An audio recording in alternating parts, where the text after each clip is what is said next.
నమస్తే welcome to పూరా local news నేను మీ ఆదిత్య ముందుగా బులెటిన్ హెడ్లైన్స్ చూద్దాం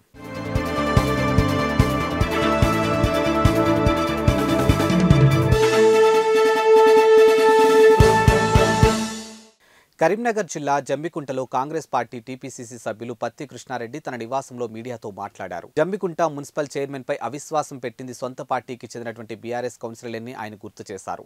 ఇక ప్రజా సమస్యల పట్ల మేము ప్రతిపక్షంలో ఉన్నప్పుడు బీఆర్ఎస్ పార్టీని ప్రశ్నించామని అన్నారు. ఇక కౌశిక్ రెడ్డి తనకు ఓట్లు వేయకుంటే కుటుంబం మొత్తం ఆత్మహత్య చేసుకుంటానని అంటే ప్రజలు సెంటిమెంట్తో ఓటు వేశారని ఆయన గుర్తు చేశారు.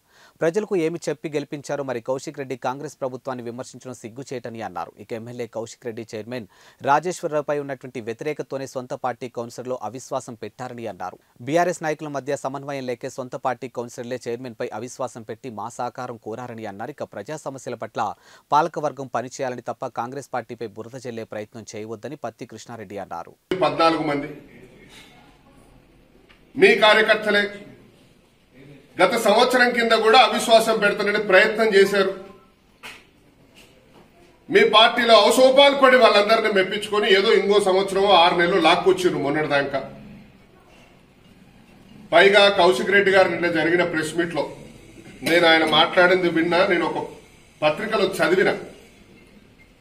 ఏమంటారంటే మా ఎన్నికకు సహకరించిన 28 మంది కౌన్సిలర్లకు కృతజ్ఞతలని చెప్పిండు ఆయన.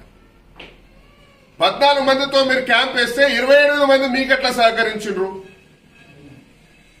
అంటే కొత్తగా నూతనంగా మా పార్టీలో చేరినటువంటి పొనగంటి మల్లయ్య, ఆ తర్వాత సాయం రమాదేవి గారు మా పార్టీ వాళ్ళు సంబంధిస్తే ఇక 30 మంది 28 మంది మీకు వ్యతిరేకం చేసినట్టు మీకు అనుకూలంగా ఉన్నారని చెప్పి మీరు అన్నట్టు ఇది ఏంది? మీ దగ్గర ఉన్న 14 మందికి మీరు చేసింది ఏంది? పైగా మీరు పెట్టినటువంటి సంతకాలు దీనివల్ల టెక్నికల్ గా ప్రాబ్లం వచ్చి కలెక్టర్ గారు 2/3 మెజార్టీ అంటే 20 మంది సభ్యులకు పైగా హాజరైతే కోరం ఉంటే దాన్ని ఓటింగ్ కు తీసుకుంటామని చెప్పినట్టు నాకు తెలుసు.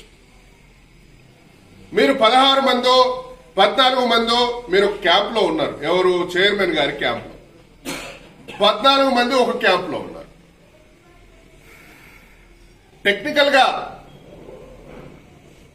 గా అవిశ్వాసం వీగిపోయింది తప్ప మీ దగ్గర మెజార్టీ లేదని నేను అంటున్నాను. గారు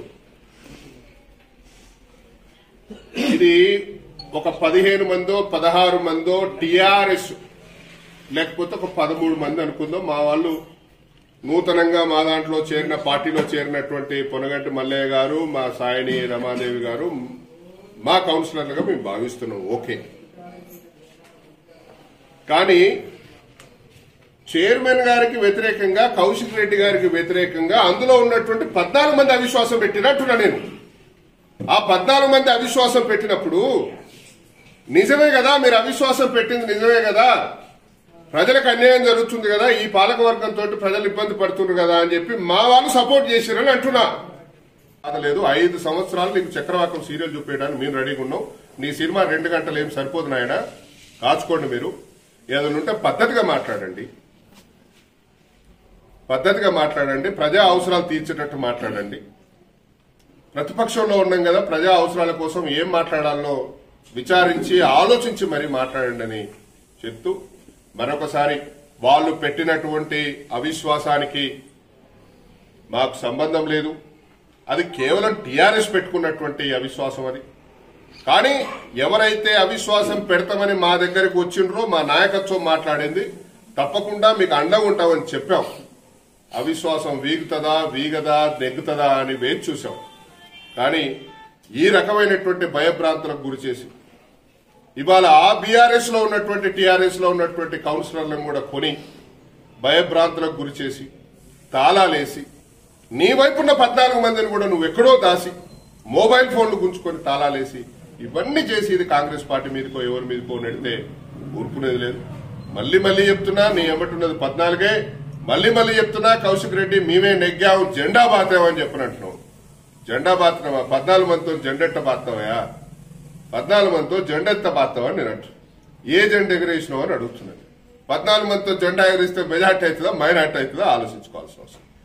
మొత్తంగా ఈ జమ్మికుంట ప్రజలు తెలుసుకోవాల్సినటువంటి విషయం ఏంటంటే ఈ బీఆర్ఎస్ లో 28 మంది 28 మంది ఉన్నా ఆ 28 మందిలో 16 మంది ఈ బీఆర్ఎస్ నాయకత్వాన్ని, ఈ బీఆర్ఎస్ పార్టీ నుంచి గెలుపొందినటువంటి ఈ చైర్మన్ ని, ఈ బీఆర్ఎస్ పార్టీ నుంచి గెలుపొందినటువంటి ఎమ్మెల్యేని వ్యతిరేకిస్తున్నారన్న విషయాన్ని పట్టణ ప్రజలందరూ తెలుసుకోవాలని, ఇది ఏ పార్టీ వాళ్ళకో చెప్పడానికో లేకపోతే ఎవరినో కన్విన్స్ చేయడానికో ఎవరినో ఖండించడానికి పెట్టినటువంటి సమావేశం కాదు ఇది.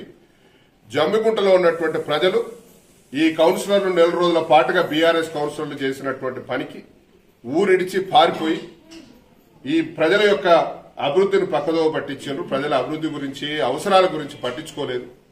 కాబట్టి రానున్నటువంటి కాలంలో నేను ఒకటే విజ్ఞప్తి చేస్తున్నా, బీఆర్ఎస్ అంటే నచ్చనటువంటి వాళ్ళు, కాంగ్రెస్ తోటి జమ్మికుంట పట్టణం అభివృద్ధి అవుతుందని కోరుకునేటువంటి వాళ్ళు, అది కౌన్సిలర్ అయినా, వ్యక్తులైనా, శక్తులైనా, ఎవరైనా కాంగ్రెస్ పార్టీ ఆహ్వానిస్తుంది. కాంగ్రెస్ పార్టీలోకి రావచ్చు. థ్యాంక్స్ ఫర్ వాచింగ్ పూరా local news, your choice for local voice. పూరా లోకల్ మీకోసం మా ఛానల్. మీ జిల్లాకు, మీ మండలానికి, మీ గ్రామానికి, మీ ప్రాంతానికి, మీ వీధికి, మీ ఇంటికి, మీ వద్దకి, ఎక్కడికైనా ఎప్పుడైనా మా పూరా లోకల్ ఛానల్ వస్తుంది. మీరిచ్చే సమాచారాన్ని అందరికీ చేరువయ్యేలా చేస్తుంది. మీ గొంతుకని ప్రతి ఒక్కరికి వినిపిస్తుంది. మీకు ఎల్లప్పుడూ అందుబాటులో ఉంటుంది మా పూరా local. Your choice for local voice. Pura Local.